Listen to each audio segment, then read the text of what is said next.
Major moves. We going all in. Like we got nothing to lose. We making moves. We making major moves. We making moves. We making major moves. We making moves. Warning, I'm not a financial advisor. Don't blame me or any other random person that gives you some money tips for any of your financial decisions. I provide information based on research that may guide you to taking a deeper look at a particular company. However, in no way am I suggesting to invest or not invest in that company.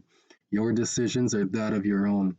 I present information that is readily available on the internet, and I piece together the story to create and provide a more holistic concept to create a bigger picture. This information is for educational purposes only. Ultimately, I'm a guy in a Spider-Man mask, and you should not take financial advice or information from me. Good day, good day, good day. I'm appreciative to have you guys here with me, and I have some solid news for you today. I'm lying, it's not news. It's putting the pieces together, as I was saying in another video of mine, to finally create a picture here for you guys.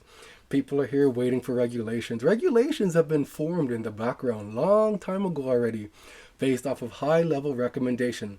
I say this term a lot because it has deep-rooted meanings, all right?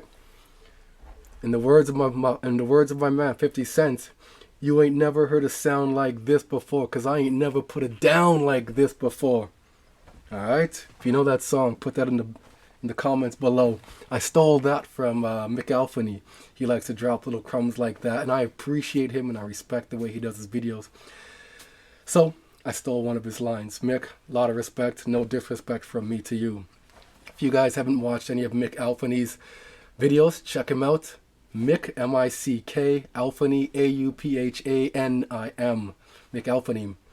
Anyways, today, let's jump into this. Today on Twitter, this is what I had dropped. For the kids in the back row, here's the reality. It's about to get real. Backed assets, or risk-weighted assets, known as RWA, are entangled in with our current financial system already. They're here already, whether you want to believe it or not. I'm not talking about USDT. That's in the background. That's a crypto stablecoin. You can't use that shit in the real world at all. That's not interoperable. If it's used on the XLM rails, you need it on another algo rail as well, or another XRP rail, or another BUSD rail, or another. It's not interoperable. It has to be minted on every single different blockchain. These crypto assets possess value based on a stabilization mechanism such as gold, real estate, bonds, and other investments. Let's keep it going. All right. So this PDF, where's the image? That PDF right there. All right. That's what we're jumping into. Right here, sir. Right here, sir. That's this. Let me get back to this zone. This is a PDF from the Bank of International Settlements that clearly explains what the 4 groups with crypto assets will be separated into. Group A, a tokenized traditional asset.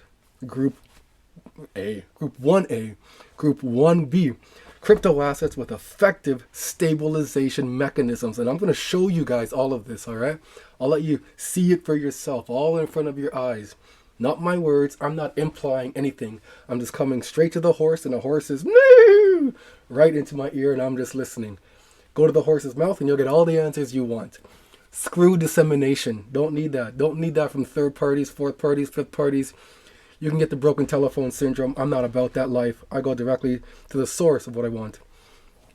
Group 2B, all other crypto assets. So the Group 2B contains all other crypto assets. For example, tokenized traditional assets, stablecoins, and unbacked crypto assets that fail to meet the classification conditions and fail the Group 1A hedging recognition criteria.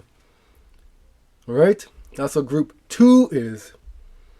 As we go on still, here's a clip of the BOE, the Bank of England, speaking about which crypto assets people are buying the most. By the way, this might turn out to be a longer video, but I hope you find value in this because I'm going to break it down like you've never heard before.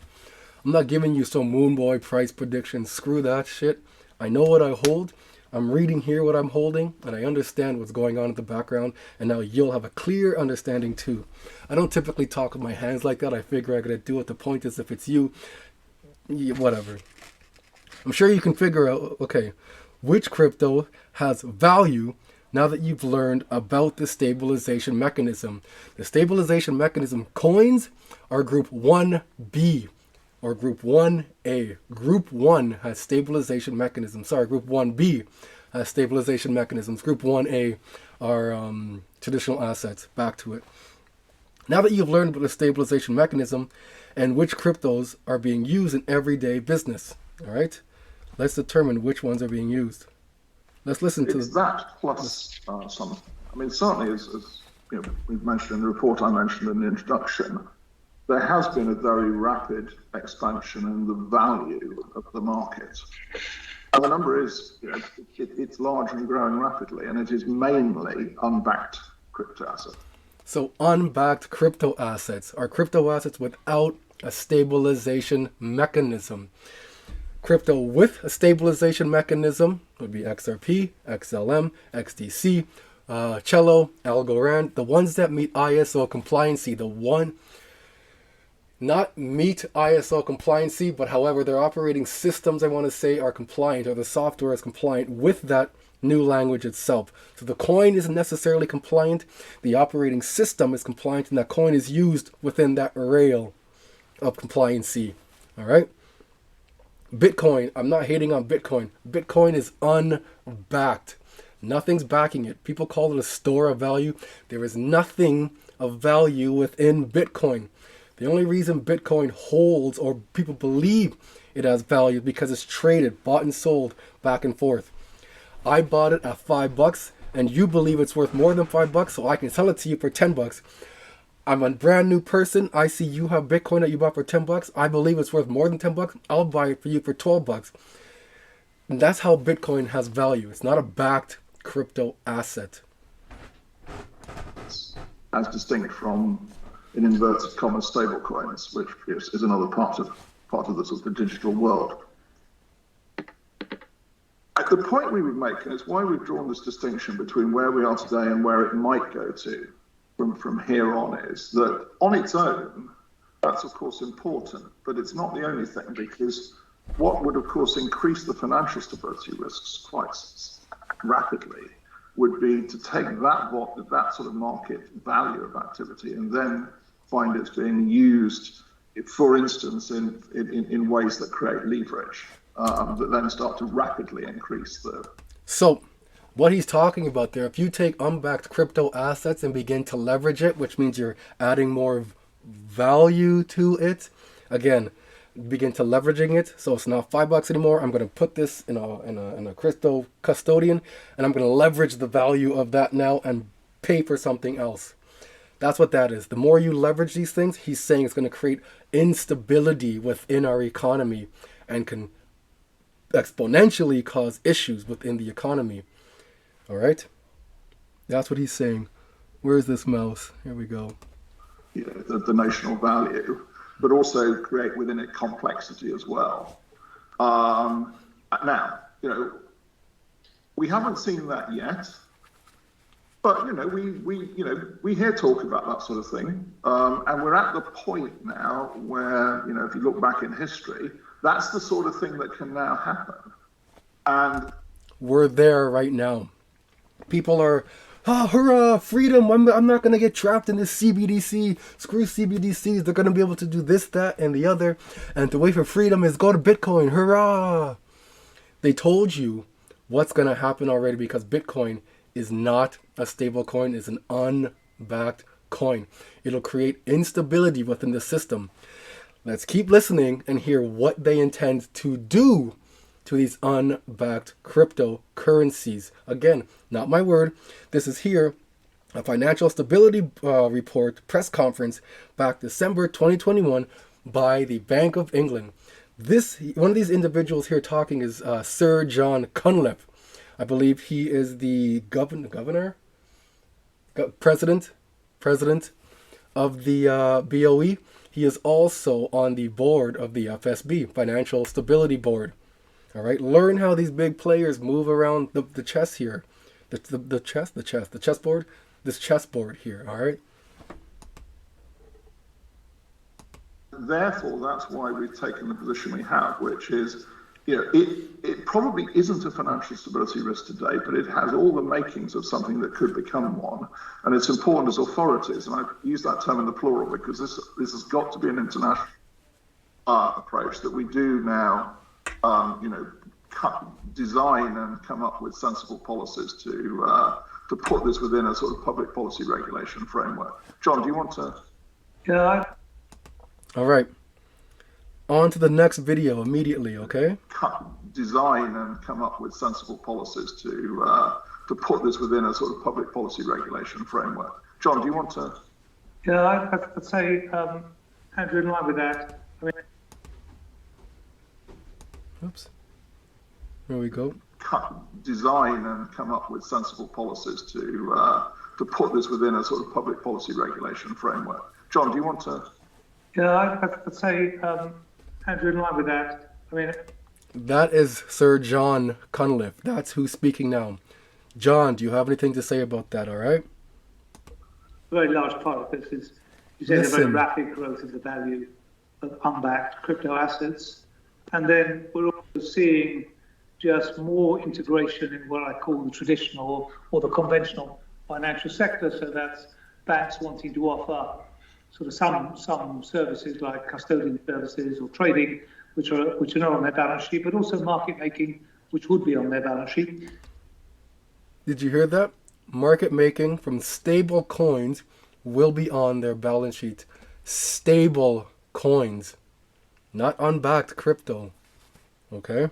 So these assets are coming into the established financial sector. You can see asset managers and hedge funds becoming involved. Derivatives are now available. The credit card companies are providing on-ramps and off-ramps. So essentially a stable coin like USDC, USDT, bad example, but it's a stable coin nonetheless. USDT, USDC, stably, that is a derivative of a derivative. You have gold, the traditional asset. You have the global stable coin, which would be, say, XLM, XRP, XDC. This is the derivative of this gold. All right. So this has value because this has value. So you have these two working together. Then you have the next derivative. So a derivative of a derivative. This is USDT, stably, whatever else there is out there or coming out there. The EUROC, the AUSD, the Australian dollar, the Bahamas sand dollar. So it's a derivative of a derivative backed by this gold here. If you read Project Aurum by the BIS, they call it Aurum. AURUM, because that's the Latin word for gold. And they call the CBDC in the intermediary between all this, they say that's like gold because it's backed by gold. It's not gold, it's like gold. Okay? So again, derivative of a derivative backed by a hard asset. Sorry, not backed, peg. Peg. That's the word I'm looking for. Peg, not backed, okay? So now is the time before it becomes heavily integrated into the existing financial system to start thinking about what should the regulations be, for example, for banks holding crypto assets on their balance sheet. And the last thing is this: crypto is a technology which is used for lots of different purposes. And we're seeing also just the beginning of the development of what I call an alternative financial system, all happening on the blockchain. And crypto goes under the name of decentralized finance. And again, we have to think about that, because if that grows quickly, how do we ensure that the same risk is treated in the same way, whether it happens sort of in the crypto world or whether it happens in the established finance world? And it takes time to develop regulatory standards and the like. We've started to do that for payments, for bank capital, but we really need to ensure that we've done the thinking, we've got the regulation in place before, as Andrew says, this becomes big enough to be a problem. Perfect. So, scrolling down, It stated, I'll be the first to tell you that the central banks are not keeping a 50 cent or a 20 cent asset on their balance sheet. When I say that, I mean to utilize cryptocurrency at 50 cent, not gonna happen. To utilize it at 20 cent, not gonna happen. Not gonna happen. They have to be at a high value to maintain a peg to the hard tangible asset, which means whatever the value of this asset is, this asset, this derivative, this crypto asset needs to be able to exchange from this to this, a 1-to-1 value. And whatever the value of this is, needs to be able to change into that US dollar value as well. And the BIS speaks about this, all right? Again, I'm not just talking out of my butthole here. I'm not making it up. I will show you the documents. I got receipts, nothing but receipts. So, for a value to be stable, it has to be at a high price. As you've seen with these low valued, low market crypto, they fluctuate too high, too high, too low, too high, too low. You have Bitcoin that can swing, shit, 5,000-6,000 in a day maybe, depending on what's going on with it, how much trading is actively taking place. That can never be used in our traditional finance at all. The stabilized crypto that meet ISO compliance will be used after regulations are the crypto that will survive. Yeah, they're the crypto that will survive. Then, we now are the transitional generation. Our current monetary system is dying. We know what's going on. The government's printing way too much money. Why? Because they need this money for the later on in the new economy to start building. How do you build? You print money and devalue the current system. That kills the system. But the money that's out there, the physical, tangible money, is not going away yet. It doesn't float away to money heaven. So what do? As we saw from the US debt clock, they had reset the value of oil, reset the value of gold, reset the value of silver, and now add a cryptocurrency. So, that being said, gold, silver, crypto all need to be revalued. Crypto needs to be valued completely. The reason you would revalue it because there's so much money in the ecosystem now. You have one car that's a rare car, the only car ever made. That car could be worth $2 billion, and people will spend so much more over to get that. Just like that $1 bill from the US dollar. But the more you print, the more value it loses. So essentially what's going to have to happen is the value of gold, the price of gold is going to have to come up to a point that can sustain that actual value, that peg value to the dollar again. A 1-to-1 backing. 1 ounce, 1 gram. I don't know how they're going to do this. I don't know that yet. I know a few people sound contrary to this. Greg Manarino, he's completely against that notion and he believes that they will not do it. I love that guy's shows. Check his show. Check him out. He's back on, what's it called here? Back on Twitter again. But I disagree with that sentiment here. I'm not a day trader. I don't do any of that stuff here. I'm a researcher. I'm learning to trade. Cypress is my mentor. But when it comes to research, that's all me. That's what I do. I'm a regulations guy by nature, by trade. I work in a heavily regulated industry. I work in the aviation industry. I am the auditor. I make sure that our company, our maintenance company, known as an AMO, is compliant. What our maintenance policy manual and maintenance control manual states that we do, I have to make sure that we do what we say what we do. So when Transport Canada comes and they come and audit our stuff, we can show that we are in adherence to the Canadian aviation regulation. In the States, it's known as FAA, Federal Aviation Authority. They have to be in adherence to that. We have to be in adherence to what the CARS, the Canadian aviation regulations state. I am the auditor. This is what I do all day long. So I'm going to break this down for you guys, all right? Moving into this now. Here we are.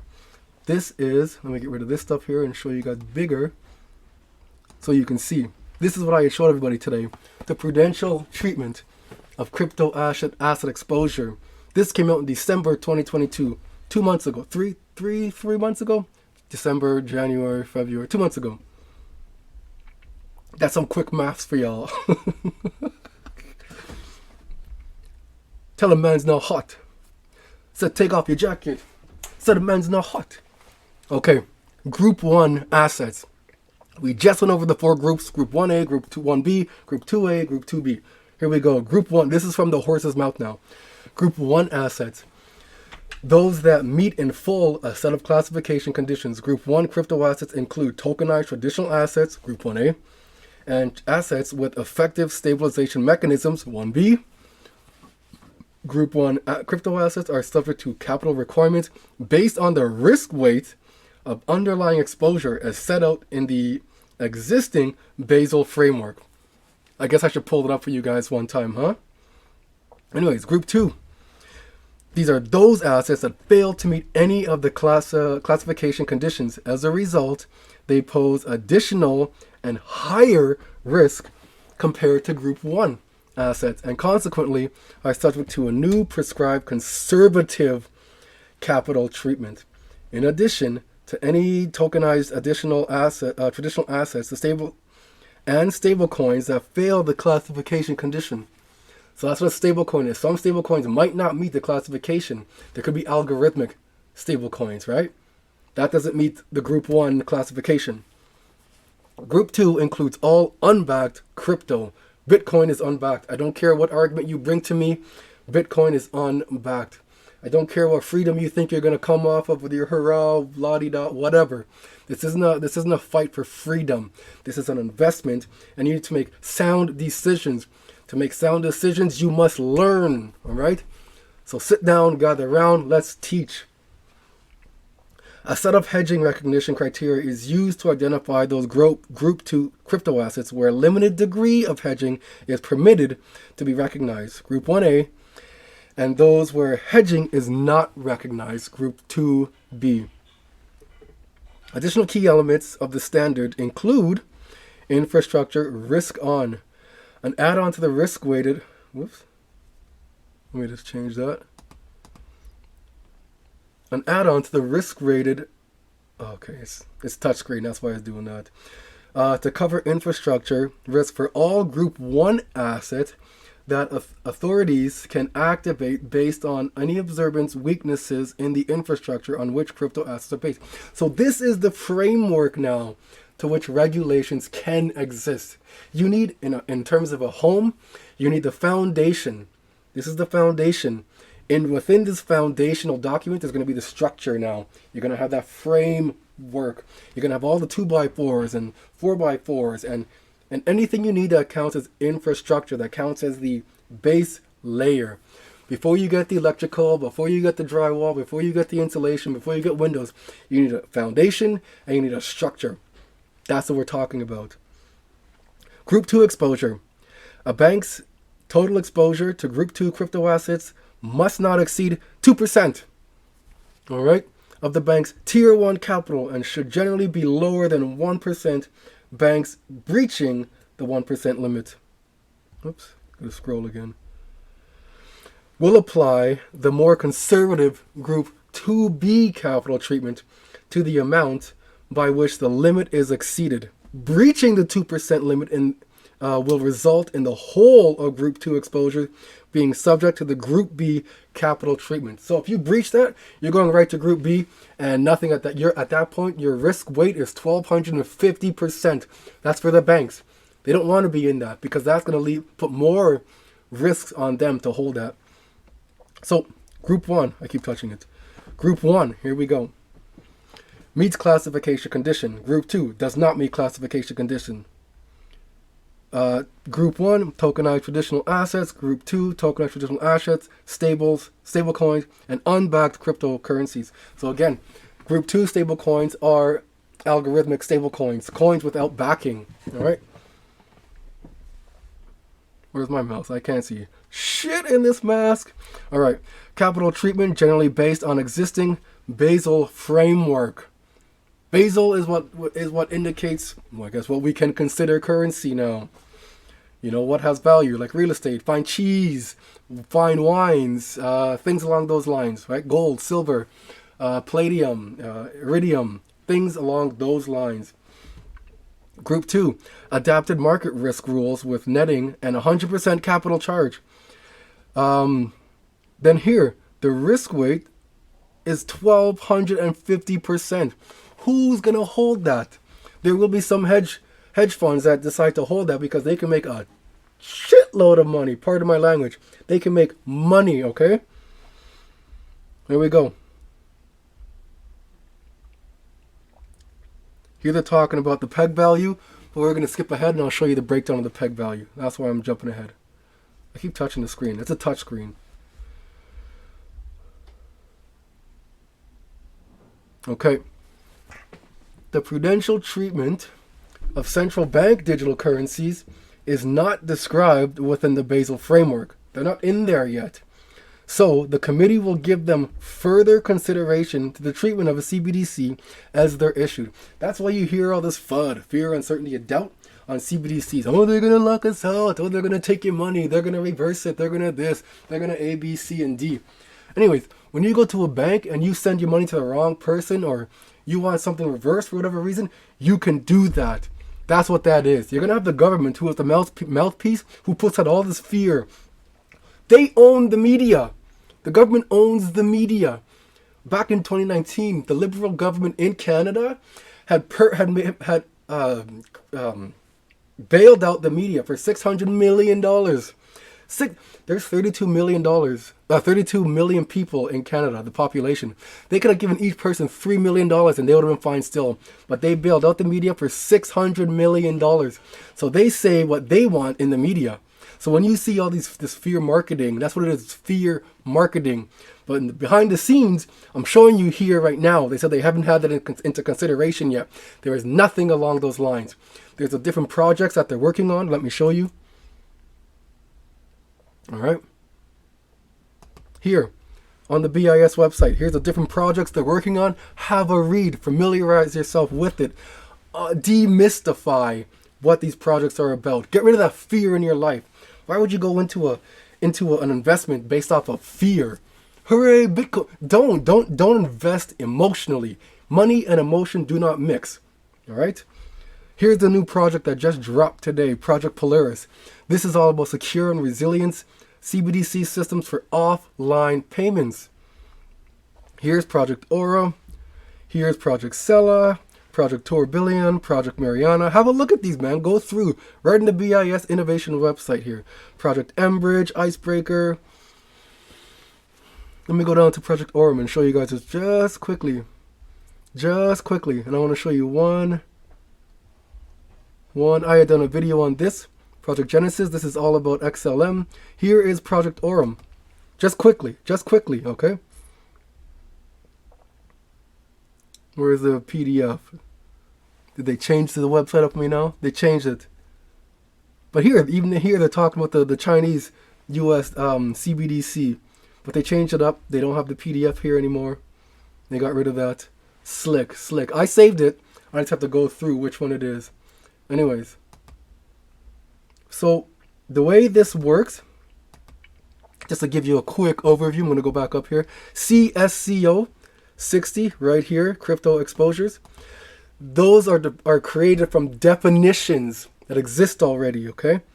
Let me show it to you guys here. Not there. Here on the website. So SCO, scope and definitions. SCO 60, okay? So 40 is global systemically important banks. I told you on my Twitter to remember this term. You're going to see this come up again, and I guarantee you it will. BlackRock is one of them. Then you have Bank of America and a few other banks in there.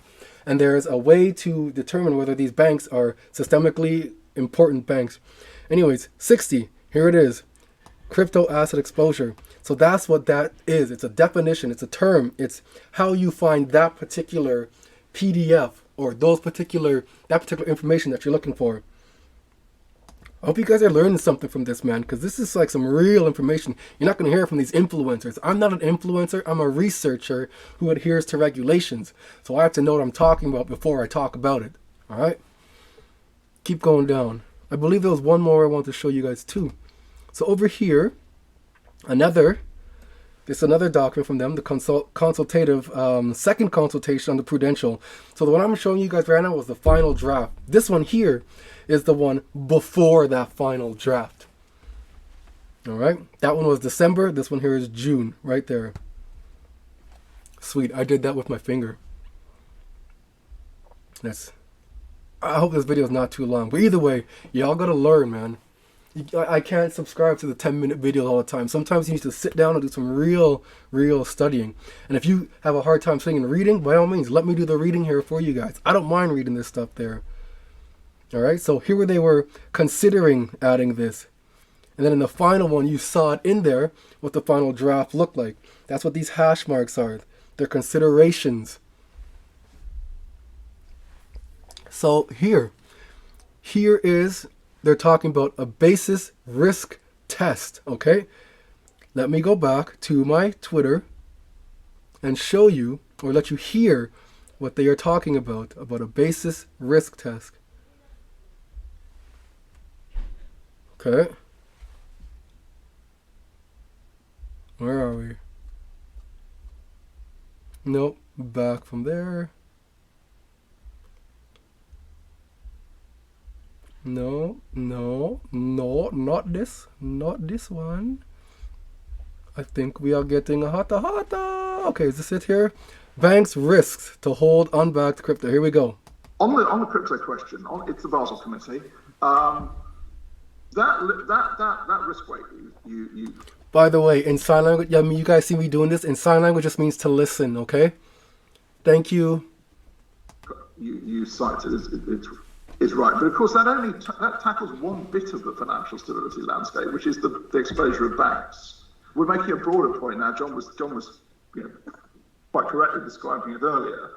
There is a broader landscape of financial stability here. It's an absolutely true observation that in the Financial Stability Board, for instance, which all three of us are heavily involved in, we spend much more time now in the non-bank world. That's correct. It's grown much more rapidly. We've had experiences like the dash for cash.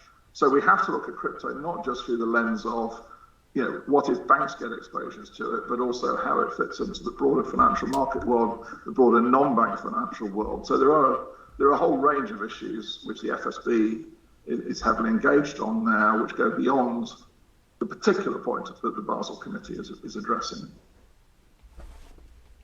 All right. The clearing. All right. And then up here, I said, read and share this thread, please. It's time to get real. Now that we've learned about the crypto asset grouping, which we have the 4 groups, let's learn how big of a risk it is for banks to hold unbacked crypto assets such as Bitcoin. The clearing. Again, I have no issue with Bitcoin. If you want to hold it because you understand the investment. Don't hold it because you're like, hurrah, we're going to be free. Your ass is not going to be free with that. Do you honestly believe that these banking systems are going to allow some separate currency outside the banking system to exist? Again, think about it logically and act accordingly. I'm not telling you what to invest in at all. I'm just saying use your deductive thinking and reasoning skills. Deadline is going to be extended, if not scrapped, and it is a bit of a climb down from the EU. So I wonder if you could comment on that. Maybe it opens up a bit of a friendly space for reconciliation on that issue. And the second one on cryptos. The Bank for International Settlements or the Basel Committee, I never know which is which, said this summer there should be a 1,250% risk weight on cryptos. So, right, you heard that, 1,250%. I just read that to you in the document there. And now here they're talking about this, okay? I'm just putting the two together now. So it's not just me reading a document. You hear them discussing this same topic that we had just read about and learned. So if you're afraid of cryptos creeping into the banking system, why don't you just do that? Why don't you just bring in that risk weight and banish cryptos from the banking system? There you heard it, okay? Why don't you if you're afraid of these crypto in the banking system, bring in the 1,250% percent risk weight and then just eliminate them. Who's going to want to hold that type of risk? It's within your power, isn't it? Thank you. Well, let me start. I think obviously it's listen again. I think obviously it's within your power, isn't it? Those creeping into the banking system. Why don't you just do that? Why don't you just bring in that risk weight and banish cryptos from the banking system? It's within your power, isn't it? Thank you. Well, let me start. I think obviously it's a question for Matej, for the EU in terms of, and not for us to presume. And I'm not going to comment on climb down because that again that might sound a bit pejorative. What I am going to say is that I think we approach this whole question having put clearinghouses right at the sort of centre and heart of the financial system post-financial crisis, very sensibly so, very good reasons for that. To my mind, it's worked, and I think, by the way, the stress that we saw in the Dash for Cash amply illustrates, the correctness of that approach, and that clearinghouses, were. So the stress he's talking about was, let me see if I can find it again here, back here, where they were talking about here. The crypto asset passes the redemption risk test. So to find out if it passes a risk test, a redemption test, to be able to convert this crypto back into cash or cash back into crypto, there has to be stress on the system. We lived through that stress. Things were going fine in our lives. Well, there was still inflation when the dollar got depegged back in 1971. Inflation began to creep up. All of a sudden, the printing presses came on. It creeped up enormously. The U.S. dollar spiked up. Every other dollar that has to hold, every other country that has to hold the U.S. dollar their dollar began to sink. Why? Because they are required and obligated to hold the U.S. dollar on their balance sheet. So they have to keep buying U.S. dollar, even though their value is losing value. Their dollar is losing value relative to the U.S. dollar. The U.S. dollar looks like it's getting strength. It's strong and going up, but it's falling relative to these ones falling down also. It's falling. It's going up, but it's falling. So it looks stronger as these ones get weaker, but it's going down for sure. All right. So there's another mention of the test. Here it is. I highlighted it. The committee considers also requiring crypto assets with stabilization mechanisms to meet a basis risk test, but as yet has chosen not to implement the test. Well, let's learn about this test here. Again, this is that other, what page am I on here? 7, okay? I'm going to show you again. This is the Bank of International Settlements here. This was the one from 2022, from June. I'm on page 7. Let me just type that in there. Didn't work. Okay. Here we go. The objective of the basis risk test is to ensure that the holder of a crypto asset can sell it in the market for an amount that closely tracks the pegged value. There it is. The pegged value. Not backed, but pegged. Am I yelling? I sound like I'm yelling, like I want to be heard. Anyways, this element retains the 10 basis point threshold, but introduces a second threshold to reduce cliff effects. Specifically, let's learn about what they're talking about here now. If the peg to market value differences does not exceed 10 basis points more than 3 times over the prior 12 months, the crypto asset has fully passed the basis risk test, meaning it's stable. If it breaks peg value once, twice, fine. It hasn't broken 3 times. If it broke 3 times, it has not passed the test. If the peg market value difference exceeds 20 basis points more than 10 times over the prior 12 months, the crypto asset has failed the basis risk test. So now we know the pass benchmark, and now we know the failed benchmark. 10 basis points to pass, 20 basis points 10 times is a failure. The crypto asset has neither fully passed nor failed the basis risk test. It is considered to have narrowly passed the basis risk test. Crypto assets that meet all the classification conditions for inclusion in Group 1B, those have stabilization mechanisms, but only narrowly pass the basis risk test, will be subject to an add-on to rated risk assets. To risk-weighted assets. There we go. add-on. Do you want to know what those add-ons are? Let's do this. I keep hitting that. Add. Is it in here? Let me see if I can type it out. Add-on. Here we go. There it is. There's the add-ons for infrastructure risk for Group 1 assets. Let's go into this here, okay? So the technological infrastructure that underlies all crypto assets, such as DLT, distributed ledger technology, is still relatively new and may pose various additional risks. That's very true. That's why we're undergoing all of this right now. When the market's going down, I'm not going to say what's causing this. I'm not going to say what the test is. I'm sure you can pick up. Oh my God, there's a new variant floating around. Variant. Put a V at the beginning of that and you'll figure out what I'm talking about as the economy collapsed from being in lockdowns. Okay? A new variant.